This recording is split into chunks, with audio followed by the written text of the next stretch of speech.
მოგესალმებით, მადლობა დიანა ჩართვისთვის. დიახ, მოვისმინე, რა თქმა უნდა, ძალიან ბევრი კომენტარი მინისტრების და ასევე კაია კალასისაც, რა თქმა უნდა, იმიტომ რომ კაია კალასი იქნება, რა თქმა უნდა, ამ კრების თავმჯდომარე და მისი, ასე თქვათ, დადებული დოკუმენტები და ასე შემდეგ, ხო, ის ზომები, რასაც იგი შესთავაზებს, იქნება განხილვის საგანი შემდეგ ამ მინისტრების მიერ.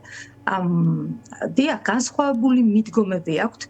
ეს ყველაფერი არის ნორმალური ევროკავშირში, მინდა ახსნა, იმიტომ რომ არის 27 სხვადასხვა ქვეყანა და მათ აქვთ სხვადასხვა პრიორიტეტები და სხვადასხვა ცოდნაც ასე თუ ისე, რა ხდება იმ ქვეყნებში, მაგალითად, როგორც ამ შემთხვევაში არის საქართველო, იმიტომ რომ სამი თემა არის, როგორც იცით, დღის წესრიგში და საქართველო არ არის ყველა ევროკავშირის ქვეყნისთვის პრიორიტეტული ქვეყანა.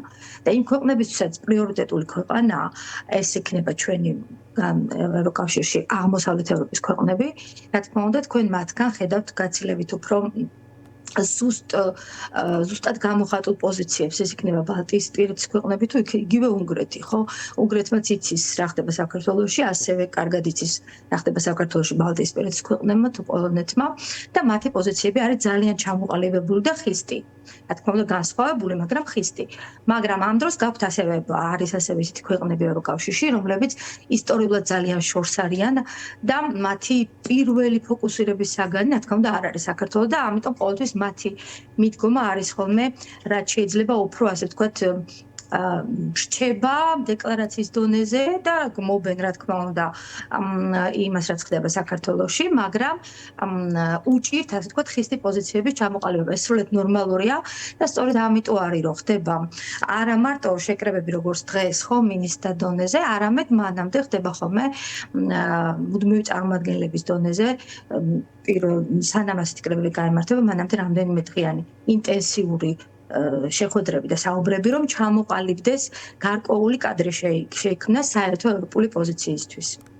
კი ბატონო, მე ვახსენე ევროპის ბიუროს ჟურნალისტი რედაქტორი რიკარდი ოზვიაკი თავისუფლების ბიუროს, რომელიც წერს, რომ სანქციებს ევროკავშირი არ დაუწესებს ქართველ მაღალჩინოსნებს, უნგრეთი და კიდევ რამდენიმე ქვეყანა წინააღმდეგია.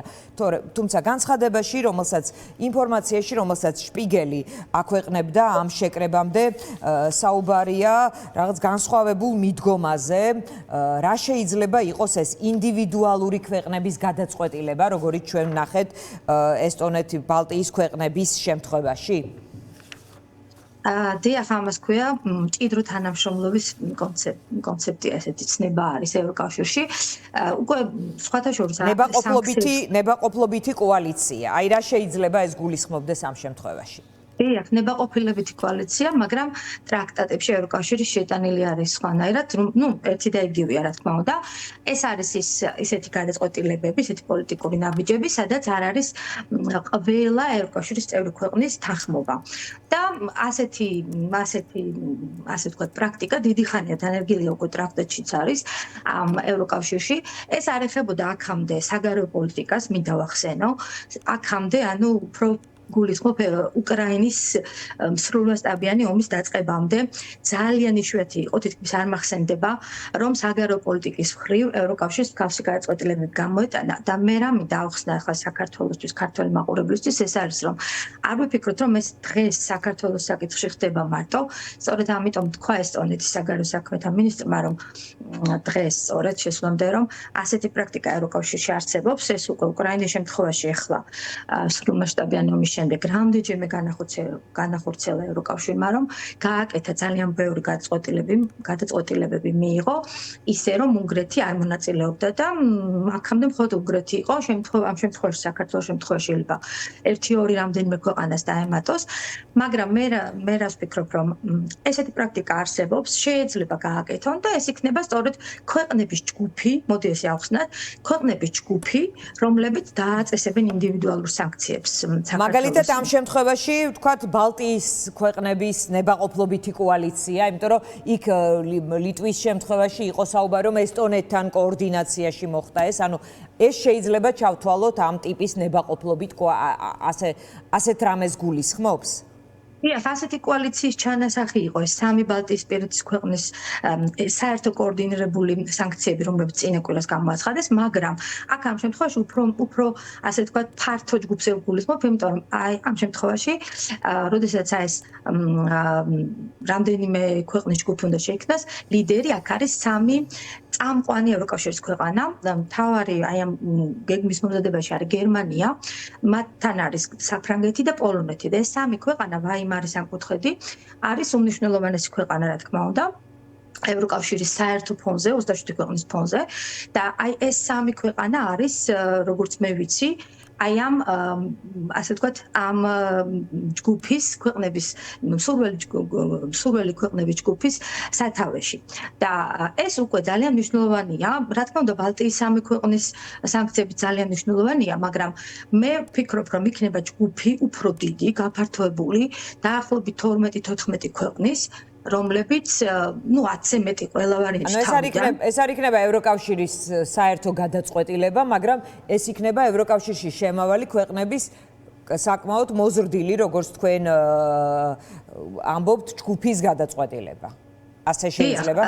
დიახ, აუცილებლად შექმნიან ისინი, იმიტომ რომ ასეთი გეგმა უკვე არის, აი შპიგელში იყო ამაზე საუბარი და ეს მეცნო, იმიტომ რომ ძალიან ბევრ სხვა პოლიტიკურ საკითხზე გაუკეთებია ევროკავშირის 10-12 ქვეყანას ხშირად აი ეს მჭიდრო ურთიერთობის ჯგუფები და შემდეგ, როგორც ხედავთ ხოლმე, სხვა ქვეყნები უერთდებიან უმტკივნეულოდ, როგორ ამაზე აღარ ხდება დიდი მედია ფოკუსირება ევროკავშირში, მაგრამ ის ზომები, რასაც ის ჯგუფი აკეთებს, პირველად ჯგუფი აკეთებს, შემდეგ გადადის მთლიანად ევროკავშირის სხვა ქვეყნებზეც.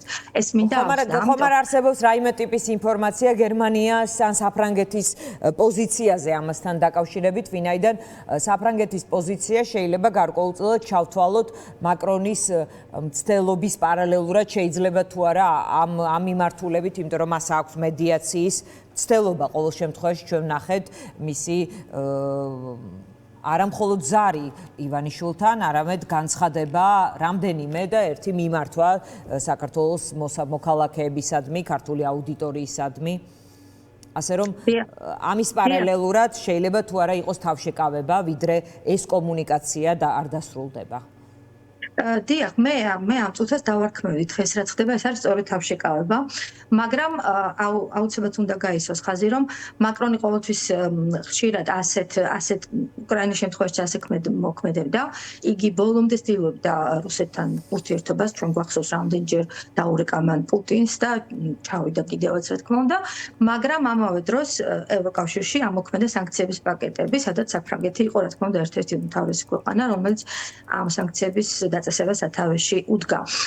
რა მინდა ვთქვა, რომ ეს მეორე გეგმა, ანუ დღეს ოფიციალურად ხვალზე, ასე ვთქვათ, შეიძლება ევროკავშირის სანქციები არ ვიხილოთ, ეს აუცილებლად თითქმის არ ვიცით, რომ ვერ ვიხილავთ, მაგრამ პარალელურად ვითარდება ეს მეორე გეგმა, ასე ვთქვათ, რომელსაც ქვია ეს მსურველ ქვეყნების ჯგუფი, გაერთიანება, რომლებიც ჩამოყალიბდებიან და გააკეთებენ ორმხრივ სანქციებს, ვთქვათ, მაგრამ მთელი ჯგუფი გააკეთებს ამას კოორდინირებულად საქართველოს ხელისუფლებთან მიმართ, მაგრამ სანამ ეს ყველაფერი გაკეთდება, მანამ იქნება აი ეს პერიოდი, სადაც უკვე ეხლაც ვიმყოფებით, ჩემი აზრით, რომელსაც ქვია აი ეს ჯერჯერობით მაკრონის, ასე ვთქვათ, დიპლომატიის თვის მიცემა, დროის მიცემა და ამავე დროს არ დაგვაუწყდეს, რომ 1 იანვრიდან უკვე ევროკავშირის თავმჯდომარეობას თავის ხელში იღებს პოლონეთი, რომელიც არის სწორედ აი ამ სამკუთხედის წევრი, ერთ-ერთი აქტიური წევრი გერმანია, საფრანგეთის და პოლონეთის და ეს სამი ქვეყანა იქნება,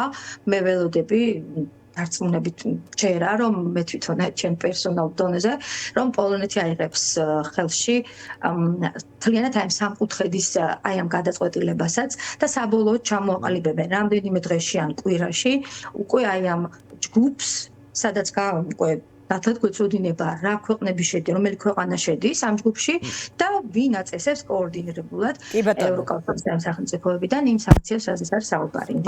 მადლობა, თამარ გუგულაშვილი პასუხობდა ჩვენს კითხვებს ბრიუსელში.